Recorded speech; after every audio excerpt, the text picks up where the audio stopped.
Assalamu alaikum. I'm Fatima, and I guess I'm going to tell my story of how I guess Islam found me. I didn't really find it, it found me. I was about 12 when I denounced Christianity. I didn't understand it. Like, nothing ever really made sense to me. To me, it was just, nothing made sense. The stories didn't add up. I started looking from 12 years old on, and my first encounter was Hinduism. And my friend was trying to explain it to me with the dot and drinking cow pee and stuff. So I was like, all right, nope, this is not for me. I don't like it. So next, I waited till I got like maybe 14, 15. Then next was Wicca. Of course, I'm in high school, of course, and you got all these other influences. So I'm in high school learning Wicca from my friends and the candles and all this other stuff. So I was like, all right. My friend one day at lunchtime gave me a necklace with a circle and a star.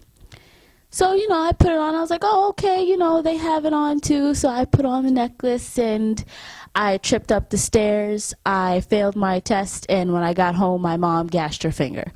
So I guess it kind of scared me a little bit.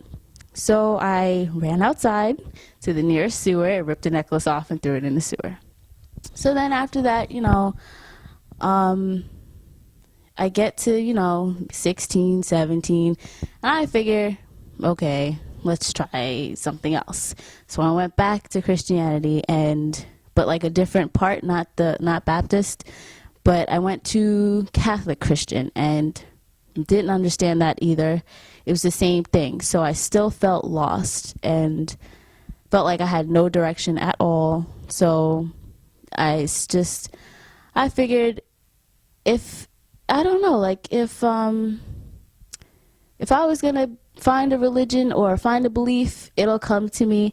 So I don't know. I just stopped looking for it altogether because I was like, okay, maybe there isn't anything out there, and just live life. And I don't think you can exactly know what living life is without faith.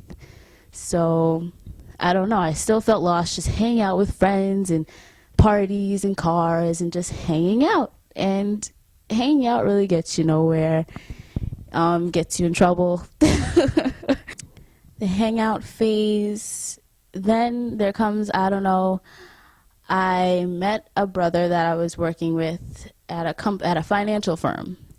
So, I don't know, like he said one day, "Oh, let's go to lunch." So I said, "All right, we can go to lunch."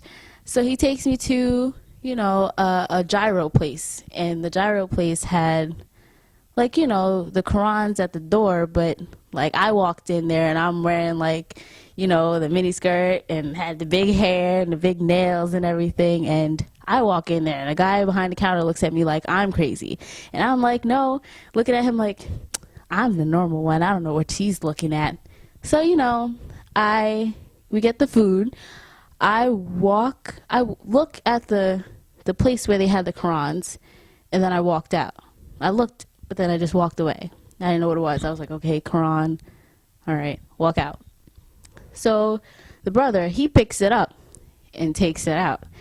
So we get to the car, and he's like, I want you to read this. And I look at him, I was like, when's the last time you see me read anything? So he's like, no, please just read it. Give me your opinion on it, and, whatever you think about it. So I was like, all right, all right. So I read it. I reread it. I read that Quran about 5 times. I still, to this day, have that same Quran wrapped in plastic on the top of my TV because that's the highest spot in my room. And, excuse me, when I had questions for him, he never answered my questions, and I never understood why. So what I did was I went on, I believe it's Islam.com. I went on Islam.com, and I would just look, Google, internet. The internet was everything because I had no one I had no one to teach me anything. I didn't know any Muslims. I was by myself searching. And I never I don't know, it just interested me so much. So I kept looking. Then I asked I asked the brother one day, what does people of the book mean? And I'm reading it. He's like, what do you mean people of the book? I'm like, people of the book. It says in the Quran, people of the book. And he's like, well, the people of the book are like, you know, like you. I was like, what do you mean me? Like feeling like I did something wrong. And I'm like, what do you mean? He's like, oh, you know, like Christian, Jewish people. And I cried. I was like, oh no, I'm lost. There's something wrong here. I was like, why didn't anybody tell me? How come I've never heard of Islam? I've always seen the girls with their hair covered, but never understood why. I'm like, okay. I never thought it was weird either. I thought it was kind of interesting. I'm like, okay, there's strong women. They could wear that all day. But after he told me that, I think that's the only question he ever answered for me. Then I remember one day just being so frustrated at the fact that I didn't know anything, didn't know how to pray, couldn't pronounce the words. I wrote it down, looked at the moves on the internet, but I couldn't pronounce it. I didn't even know what Arabic was. I didn't understand. So I walked to the 99-cent store because I knew my friend worked there. And I remember I went to high school with her and she was Muslim. So I went to one of my friends and I asked if she worked there. And she's like, oh no, she doesn't work there anymore, but I can take you to a sister. So she takes me to the sister behind the counter. The sister behind the counter tells me she didn't know English good, and she takes me to the manager. So I talked to the manager, and I believe I was in that store for a good 5-6 hours talking to the manager, and he ended up inviting me to his house. And after I got to his house, I met his wife. We ate dinner. Talk. I left there with books. She taught me how to put on a hijab. She gave me my first hijab. I didn't leave till about 2 o'clock in the morning. But I learned so much. I learned how to pray in that one day because I guess repetitively trying to figure out how to pronounce the words and knowing the meaning and putting the movement with the words and everything, it was a little easier when somebody actually shows you. So I learned to pray.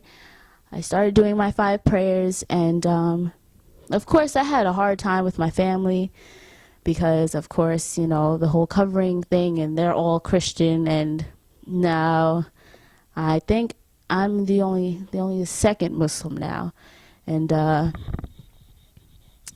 don't know, I mean, to have your family kind of like do that to you, yeah, it hurts, but if you just hold on to your faith, just hold on to it so tight, you won't feel alone. You won't feel like, oh, nobody likes me, nobody loves you. Yeah, somebody loves you. Somebody way up there loves you. And I don't know, you can like feel the love. You can feel it. But I love Islam, and Islam changed I'm getting emotional. Islam changed my whole life. Like, I have goals. I'm calm. I actually care. You know, I take care of what I'm wearing and everything like that, and reading. And to this day, I'm still learning. I took my Shahada offline, by the way. I took my Shahada offline.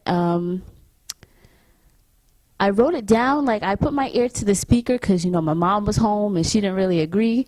I didn't tell her, I told my dad first, but I put my ear to the speaker and I'm listening to how to say it. I go in my room and I took it by myself. On April 15th, I think, 2 years?